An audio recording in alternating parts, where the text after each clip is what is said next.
to be in South Philly, isn't it? We could do so much better in this country with better leadership. We could give kids those second chances, and we could make sure that the next time we're here in Philadelphia, we're hearing stories of triumph and hope, of second chances successful, and not of kids who have lost their lives. We've just got to have better leadership. But the second message I want to leave you with, and this is for the media, because there are real stories to tell. There are real heartbreaks and real stories of hope and triumph.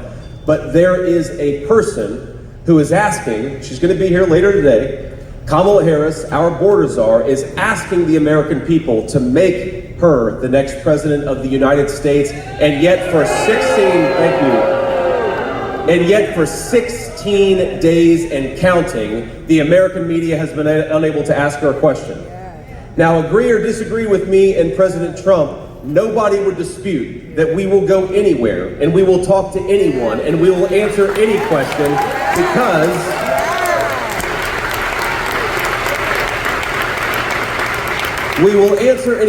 because we think we owe it to the American people to try to persuade them instead of running from them, and that's what Kamala Harris has done. She is running a basement campaign where she refuses to go before the free press and actually answer their questions. Well, what kind of an election can you have if your own presidential candidate won't actually answer tough questions? And so I'd ask the American media to show a little bit of shame and to demand that before you give Kamala Harris your endorsement, and that's what the media has done, you at least force her to answer some tough questions and to stand before the American people and persuade them. Thank you. Kamala Harris ought to stand before the American people and persuade them of why she's the right choice. She ought to answer for the fact that she wanted to ban fracking and now she allegedly doesn't. She ought to answer for the fact that she wanted to defund the police. She ought to answer for the fact that she opened up the American southern border, and she ought to answer for the fact that groceries are unaffordable and housing is unaffordable because of her policies. So to the media, please, for the love of God, do a better job. The American people demand it. Thank you all for being here. God bless you guys. I love you all. And I'm especially grateful to the folks behind me for offering testimony so people can understand what the consequences are of failed leadership. God bless you all, and thank you.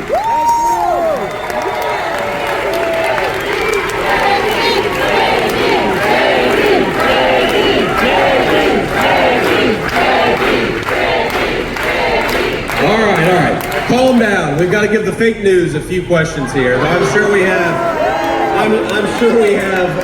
hopefully a few honest journalists here in the audience. Ma'am.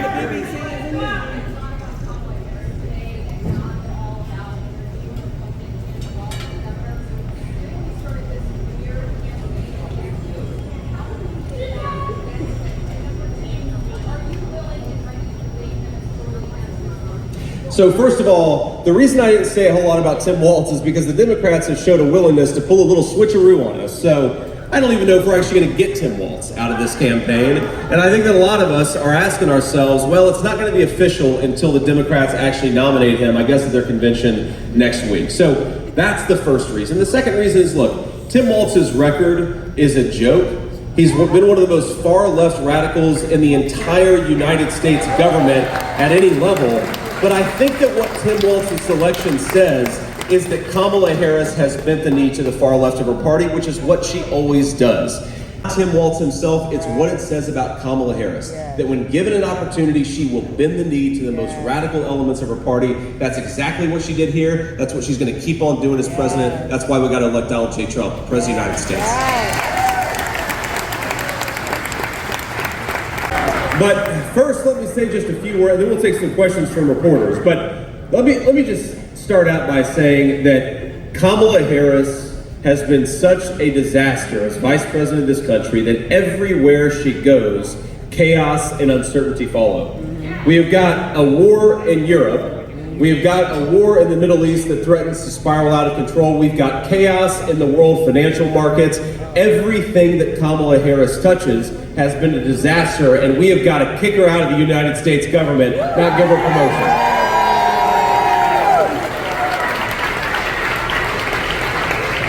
Now today in particular, I've already met with some people who have really suffered because of Kamala Harris's border policies. And let's just count the ways in which our border czar opened the American southern border. On day one, Kamala Harris suspended deportations. On day one, Kamala Harris stopped the Remain in Mexico policy that kept our country safe. On day one, border czar Kamala Harris, she stopped construction of the southern border wall, and on day one, she proposed amnesty for millions of illegal aliens in this country. And we know that every time Kamala Harris took an action to open the American southern border, it is families like many of those who stand behind me today who have suffered the most. And now, for the past 2 weeks, Kamala Harris has been saying that she wants a promotion. I think we ought to say to Kamala Harris, you're fired, and rehire Donald J. Trump as President of the United States.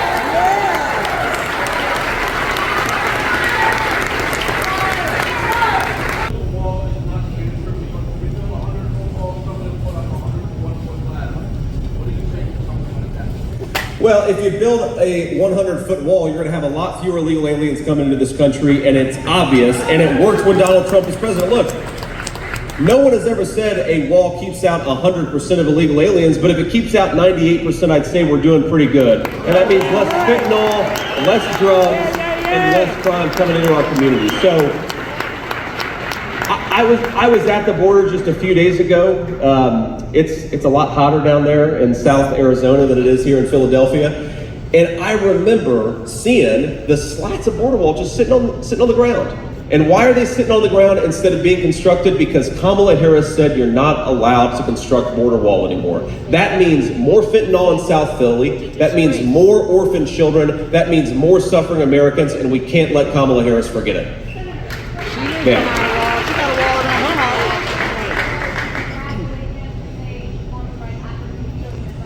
Could you just repeat the beginning of that? I missed the first one. Earlier today, you said that you called Governor Walz, so clearly it's supported you that you could be vice presidential candidate. Are you saying that you will not debate him, or would you agree to go on debate day? No, I absolutely want to debate Tim Walz, but I want to debate him actually after he's actually officially the nominee. And I did call him and congratulate him and offered him my best wishes. I think that's the polite thing to do. But look, would it shock me if the Democrats pulled another switcheroo? No, it wouldn't.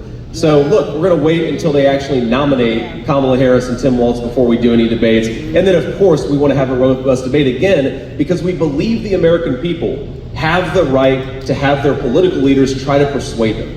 And that is what's so scandalous about Kamala Harris's basement campaign. 16 days she has been the presumptive nominee of the Democrat Party. 0 times she has sat for a real media interview. That's a disgrace. Nobody should ask to lead the American people unless she's willing to answer tough questions. And if she's too afraid of the American media, how is she possibly going to deal with Vladimir Putin and Xi Jinping and a bunch of world leaders all over the globe? Yeah, go ahead, I can hear you now.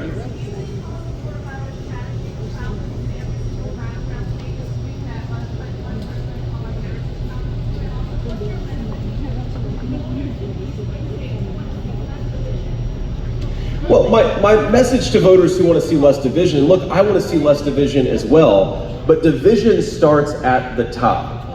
And you saw Donald Trump, who took a bullet 2 weeks ago and called for national calm and unity. That is the kind of unifying message that we need in this country.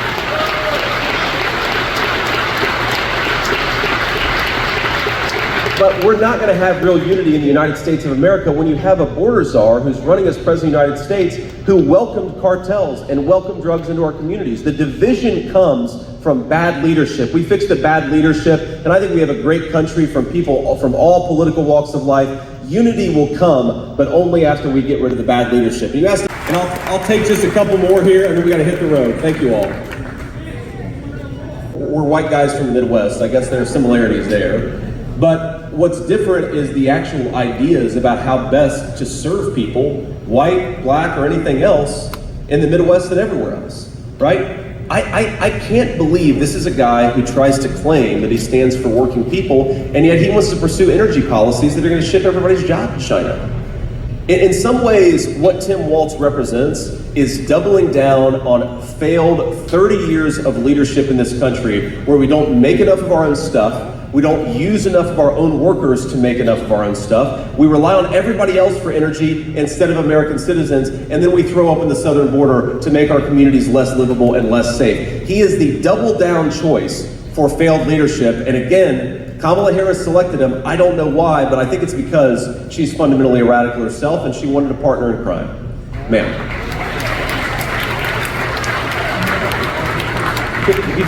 Yeah, just start. Yeah, sorry. Let's talk a little bit about foreign policy. Could you tell me how you handle the two largest conflicts in the world today, that being in Ukraine and also in Israel?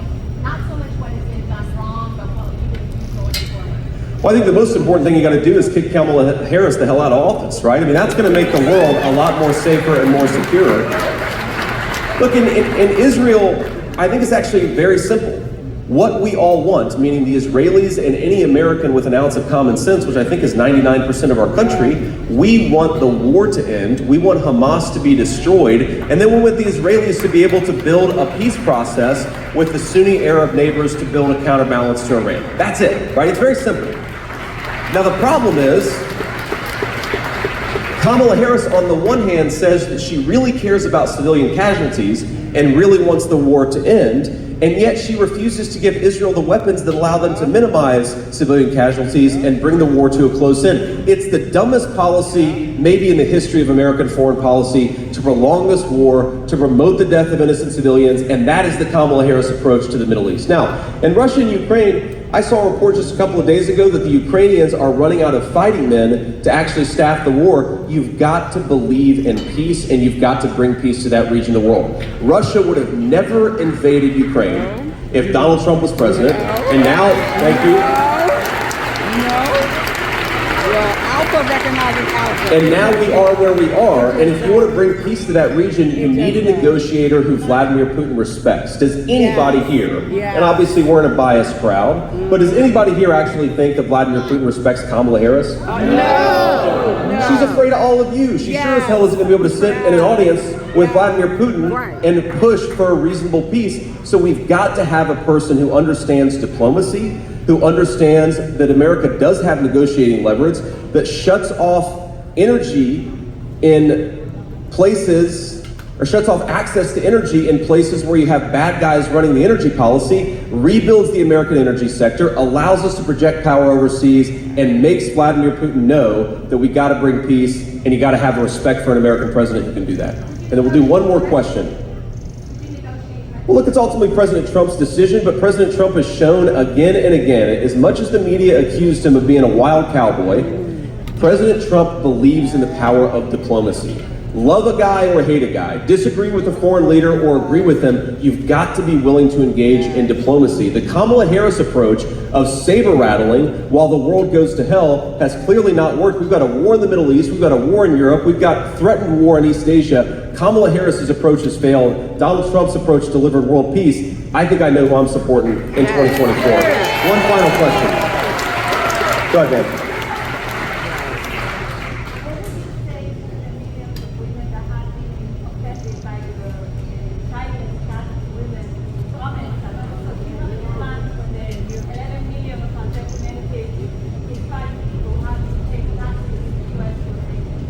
Well, look, the plan with people who have come into the country illegally is you've got to be willing to deport some of them. I mean, this is not rocket science.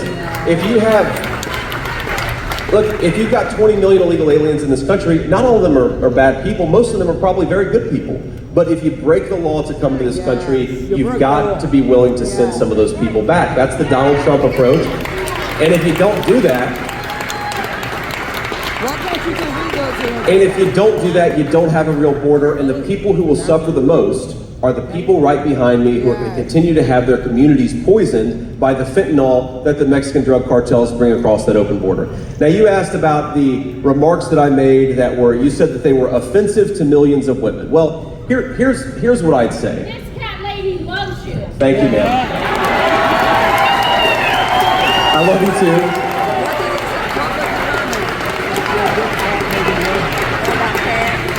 What I said is very simple. I think American families are good and government policy should be more pro-family. Now, if the media wants to get offended about a sarcastic remark I made before I even ran for the United States Senate, then the media is entitled to get offended. You know what I'm offended by? I'm offended that normal Americans can't afford grocery prices. I'm offended that Kamala Harris opened up the American southern border and allowed fentanyl to come into our communities. And I'm offended that she wants to be the people's president, but she won't even answer tough questions. That's what I'm offended by, and I think that's what most Americans are offended by too. And I guess on that note, I should say, thank you all for having me. It's great to be here. If I could ask you to just do one thing. We have got thank you. We have got an incredible amount of momentum. We've got an incredible amount of capacity to win this race, but it's going to require every single one of us doing everything we can. So, our national motto is "In God We Trust." God tells us to hope and not despair. So let's get out there, let's work the phones, let's knock on the doors, let's get everybody out there to vote, and let's re-elect Donald J. Trump, President of the United States. I know I can count on you. God bless you guys. I love you. Thank you.